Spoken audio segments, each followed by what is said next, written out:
ना ताण तणाव ना कलह होता, सुख नांदत होते उंबरठ्यावर. पण घरात आला टीव्ही मोबाईलान, विरजन पडले नात्यांवर. खोट्या झगमगाटाच्या नादात आपलेपण कुठे ना उरले.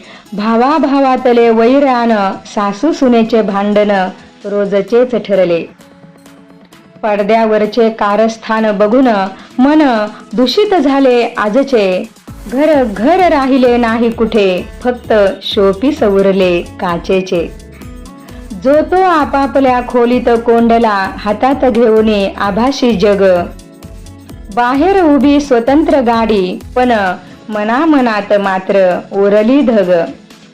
रीत भात संस्कृतीची वाहून गेली, जिकडे तिकडे ईर्ष्या पसरली. बरोबरी करण्याच्या अट्टाहासात सुखी कुटुंबे रसातळाला गेली.